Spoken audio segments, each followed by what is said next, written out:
Halo teman-teman, perkenalkan, nama saya Galang Nusantara Alar Putra, absen 16. Saya Bunga Nangkirani, absen 8. Saya Jadi Samudra, absen 11.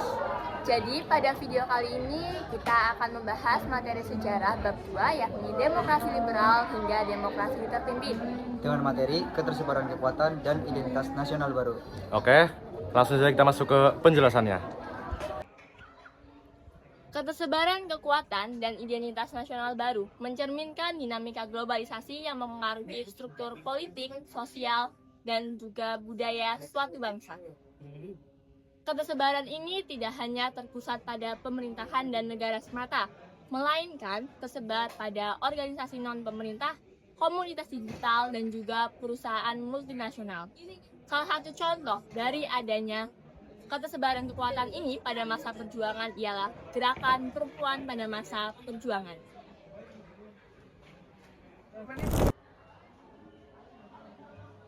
Gerakan ini berfokus pada memperjuangkan hak-hak perempuan dan juga keterlibatannya di pemerintahan. Organisasi yang pertama ada Aisyah Muhammadiyah, merupakan suatu organisasi perempuan Muhammadiyah yang didirikan pada tahun 1917 dengan tujuan untuk memperjuangkan hak-hak perempuan dalam bidang sosial dan pendidikan. Aisyah Muhammadiyah telah berperan dalam mendirikan sekolah untuk perempuan, aktif dalam kegiatan dakwah, dan juga pemberdayaan dalam ekonomi bagi kaum perempuan. Yang kedua, ada Perwari atau Persatuan Wanita Republik Indonesia yang didirikan pada tahun 1945 dengan tujuan untuk memperjuangkan hak-hak perempuan dalam aspek kehidupan sosial, politik, dan juga ekonomi. Perwari ini telah berperan dalam membantu korban perang, membangun kesadaran akan kesejahteraan keluarga, dan juga menyediakan layanan kesehatan. Lalu yang ketiga ada Muslimat Nahdlatul Ulama atau yang disingkat sebagai NU. Organisasi ini didirikan pada tahun 1946 sebagai organisasi perempuan di bawah naungan NU. Organisasi ini bertujuan untuk memberdayakan perempuan agar bisa berkontribusi dalam keluarga dan masyarakat secara lebih mandiri. Organisasi ini memiliki peran dalam membangun kesadaran keislaman dan kebangsaan di kalangan perempuan. Lalu yang keempat ada Gerwis, Gerakan Wanita Indonesia, dan Gerwani, Gerakan Indonesia Baru. Didirikan pada tahun 1950. Nah, organisasi ini bertujuan untuk meningkatkan peran perempuan dalam pembangunan bangsa dan berperan dalam bidang sosial dan kesejahteraan.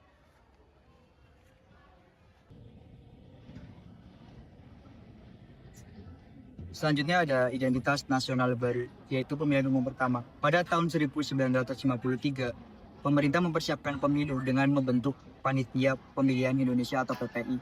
Pemilu diadakan 2 tahap, yaitu pada tanggal 29 September untuk memilih anggota DPR dan 15 Desember untuk memilih anggota konstituante. Lalu ada peserta partai politik, yaitu diikuti oleh 29 partai politik dan hanya ada 4 yang mendapatkan mayoritas suara rakyat, yaitu yang pertama Partai Nasional Indonesia atau PNI, ada Masyumi, yang ketiga ada Nahdlatul Ulama atau NU, yang keempat ada PKI, Partai Komunis Indonesia. Pemilu ini diadakan secara langsung, umum, rahasia di seluruh wilayah Indonesia. Lalu ada hasil pemilu, yaitu PNI mendapatkan 22,3% suara, 57 kursi DPR. Lalu ada Masyumi mendapatkan 20,4% suara, 57 kursi DPR.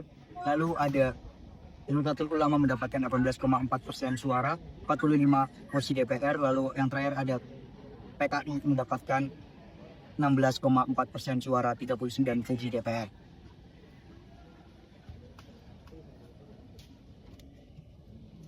Oke, pada pemilu tahap kedua ini menghasilkan anggota konstituante yang bertugas untuk menyusun UUD baru menggantikan UUDS pada tahun 1950.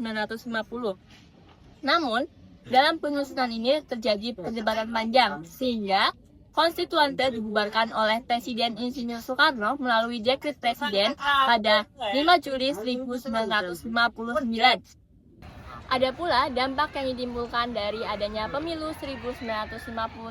Yang pertama ialah peningkatan partisipasi politik, yang kedua terbentuknya sistem multipartai, dan yang ketiga awal dari demokrasi parlementer. Demikianlah penjelasan dari kelompok kami mengenai ketersebaran kekuatan dan identitas nasional baru. Oke, mungkin sampai sini saja video dari kami. Terima kasih sudah menonton. See you in the next video.